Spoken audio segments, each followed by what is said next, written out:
why do engineers need to work with people outside of their engineering teams, and how can they make those relationships successful? Well, I think it's really important to get to know the people outside of your engineering team. You need to know what they actually do, and if you know that, you can then figure out how could they possibly contribute to maybe an engineering problem that you've got. This could be particularly important if you're in an organisation that has cross-functional teams or an organisation that may cater to more than one industry aside from engineering.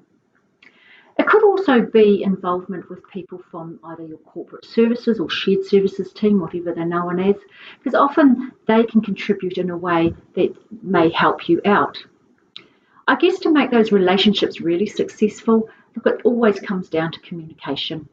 When I'm talking about communication, I'm talking about face-to-face communication. I know now people use email a lot, they use instant messaging a lot, but there's absolutely nothing beats a face-to-face conversation. Then there's no misinterpretation of messaging that's going on in your conversation. So I'd always really encourage in the first instance that you have a chat to people. Other people outside of your team will be really encouraged to speak to you because they'll know you're enthusiastic about learning and they will be enthusiastic about sharing some of their knowledge.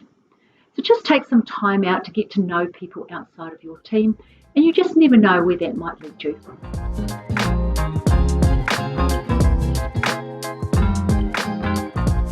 So I guess engineering hasn't been known as the most diverse of occupations in the past. But I really truly believe that this is changing, certainly changing here at Abley, that's for sure. So what do we mean by diversity? So diversity is, I guess, traditionally thought by a lot of people as being all about gender, but that's only just part of that puzzle. Diversity for me also includes things such as ethnicity, age, could be parental or marital status. It could include your seniority in the workplace. It could also include things as your work location.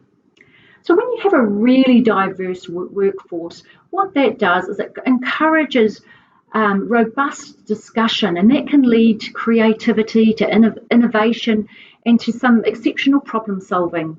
So when you have a discussion, people are bringing their own point of view into that discussion, and that can often lead to better decision making. And that better decision making also leads into you enjoying your job a lot more. And when people enjoy their jobs, you find that they're really engaged in the workforce. So they really enjoy working for their employer. They've got a lot more job satisfaction, and then they're unlikely to move on. It also, I think, creates a real awareness for you to understand that other people have varying points of views. And that's really important that you can understand that and take those point of views on board, because that develops you as a person. So diversity is incredibly important in the workforce, and it is something that is changing in the engineering industry.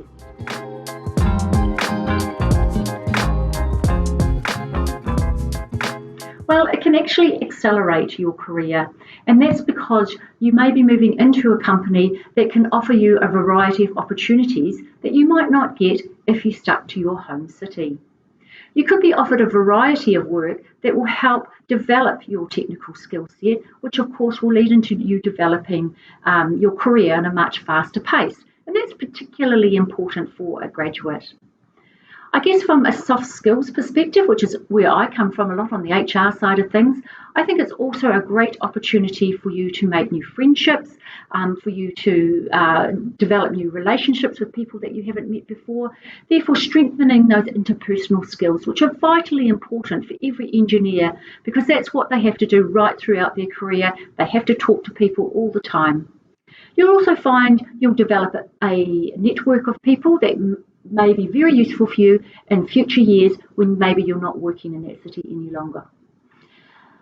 Doesn't mean that you have to stay put in that particular city or town that you start your career off. You can always move back to your home city if that's what you want to do.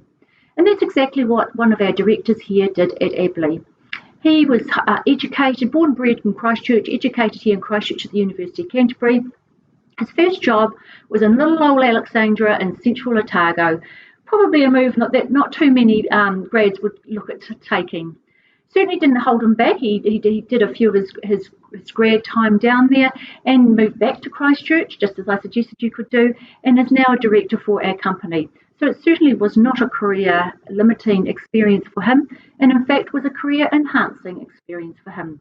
So I would really encourage grads to think about opportunities that are out there with other engineering companies outside of your home city.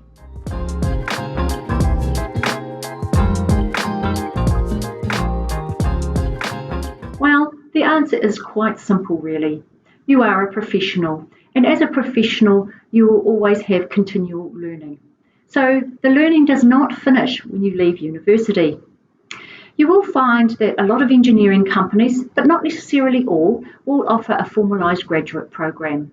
In that program, it usually outlines a range of tasks or technical learnings that you need to have developed within the first couple of years of your career. That can also include things like what I call softer skills. So that might be developing better communication skills, it might be something as simple as time management, or could be something around having to learn to project manage tasks on a project or actual project managing a project. So there's a variety of different things that fall under professional development. It can also include conference attendance as well and external training courses. Here at Abley, we regularly have what we call technical lunch and learn. So it's a weekly presentation for our staff so they can learn new technical things that are going on in the industry. So it helps keep them up to date with technical advances. So really important you take responsibility for your professional development. You can record that through the portal on Engineering New Zealand's website. Excellent portal where you can record all your professional development. Of course, as you progress your membership with Engineering New Zealand, there is a requirement that you complete X number of professional development hours per year. So it's a great way of recording that. Once you've completed your graduate program, if the engineering company you work for is part of the professional development partner, as we are, we can then automatically get your membership status changed from emerging professional through to member. So professional development does not end when you finish university. It is a continual spectrum and it will go on right throughout your career. So you will need to take responsibility for that.